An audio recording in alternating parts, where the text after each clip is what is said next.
Oi, gente, bom dia, terça-feira, dia de Ogum, o protetor, né? Ogunhê, meu pai, Ogunhê, meu pai, Ogunhê, meu pai, Patacori, Ogum, Patacori, Ogum, Patacori, Ogum. Gente, hoje nós viemos falar sobre a nossa live que vai haver hoje à noite. Hoje à noite nós vamos falar sobre a história do cristianismo e por que os jovens de hoje em dia não querem crer mais em Deus, não tem mais contato com o divino, e quando falam do divino, falam: eu acredito em Deus, mas não acredito em religião. Por que é que os jovens estão desse jeito? Então, às 7 horas da noite, nós vamos fazer uma live sobre isso. E eu queria dar assim uma pequena pala, um pequeno preâmbulo do que é que vai acontecer, né? Muitas vezes a gente fica se perguntando, né, por que é que as crianças de hoje são tão rebeldes, são tão reclusas? Elas entendem exatamente do que estão fazendo. Uma leva de espíritos muito grande de vários planetas vieram para a Terra com uma nova oportunidade. E outra leva de espíritos, os cristais, os índigos, né? As crianças especiais, que os americanos denominaram disso, cristais e índigos, são crianças especiais, vieram para modificar o nosso modo de agir aqui na Terra, que Cristo tentou trazer há 2025 anos atrás. Cristo, quando veio, né, e um pouco menos, porque aí foi quando ele começou o ministério dele, ele não trouxe dogmas, ele não trouxe opulência. Ele disse que não era o rei dos deuses, ou rei da Judéia, ou rei de qualquer coisa. Ele dizia: meu reino não está na terra, meu reino é outro reino, o reino dos céus. Cristo perambulava pelo povo como um mendigo, né, pedindo uma coisa aqui, outra ali, para todos os seus apóstolos.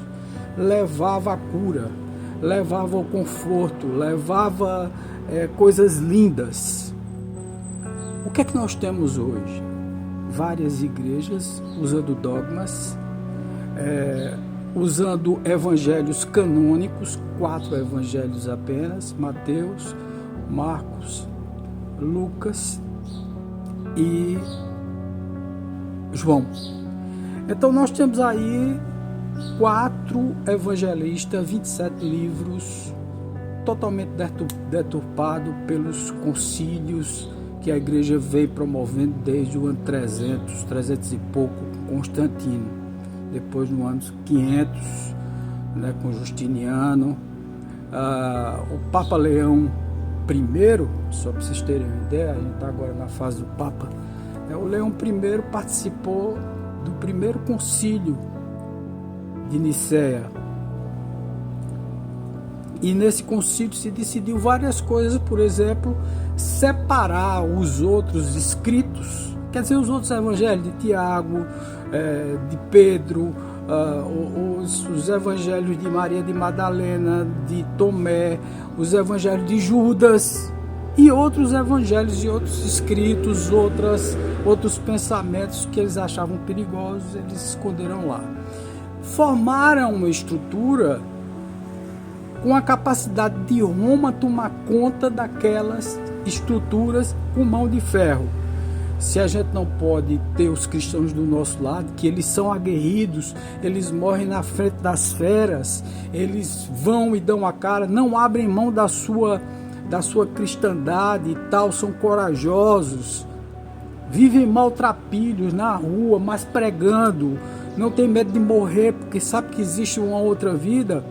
Se transformou tudo nessa hierarquia que vocês veem aí. Por favor, não estou criticando aqui os católicos, mas os leões, né, por exemplo, Leão I pegou o primeiro concílio de Nicéia, foi logo depois do primeiro Papa, que ora me foge da memória, mas mais tarde eu vou dizer para vocês, porque eu vou dar uma lidazinha ali e vou trazer para vocês o nome do primeiro Papa, que não foi Pedro, tá certo? Depois Leão X participou da Santa Inquisição. Mataram muitos islâmicos. Depois veio a Reforma Protestante com Calvino e Lutero, teve a Noite de São Bartolomeu de 1521, e a igreja, tanto a igreja dos protestantes, quer dizer, dos contrários, a venda de dízimos, a venda de coisas, né, de pedaços de madeira e tal, que supostamente era da cruz de Cristo, para enriquecer Roma, fora os impostos, fora todas as outras coisas. E Roma se tornou isso que a gente vê hoje, né? Um excesso de ritualismo, igrejas opulentíssimas, padres repetindo o mesmo sermão todos os domingos, todos os sábados, todos os dias. E as crianças que vão lá, né, os jovens, adolescentes, não aguentam isso. Eles vieram enviados por esse Jesus, o Jesus verdadeiro, o Nazareno, que foi Cristo depois, que é ungido.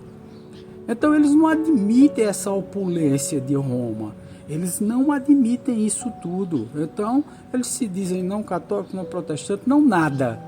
Eles simplesmente não têm religião, mas eles acreditam na fonte, em alguma coisa que os criou.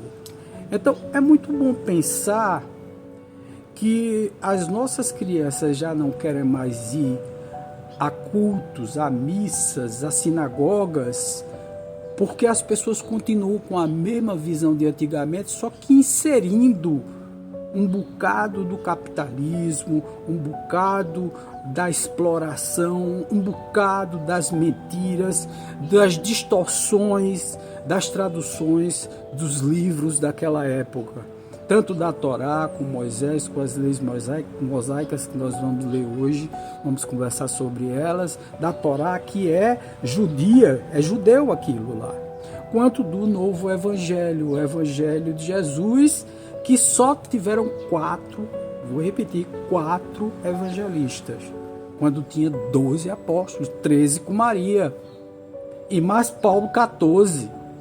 Cadê os escritos desses homens? Eles tiraram, era inconveniente para a igreja. Por que a igreja inventou o celibato? Por que foi que a igreja colocou um diabo para poder castigar, um céu, um inferno e um purgatório? Nós vamos conversar sobre tudo isso mais tarde. Porque a fé do homem foi embora. E as pessoas hoje preferem não ter gurus, não ter sacerdotes, não ter ninguém mandando nelas, não ter ninguém cooptando elas, ou enrolando, ou metendo medo nelas, dentro dos cultos das igrejas tradicionais. Vocês me perdoem, respeito todas elas, respeito vocês que professam ainda esse tipo de fé, que é uma fé heterônoma, vocês acreditam num guru, num sacerdote, num superior, né? Vocês acreditam em alguém que pode tirar o pecado de vocês, quando o pecado está dentro, não está fora, e ninguém tem essa autoridade de tirar pecado de ninguém. Tá certo? Vamos conversar sobre isso mais tarde, tá certo? Um beijo no coração, Pai, luz, namastê, o ser grandioso que está em mim, saúda o ser grandioso que está em você, muito axé, saravá, valeu, beijo no coração.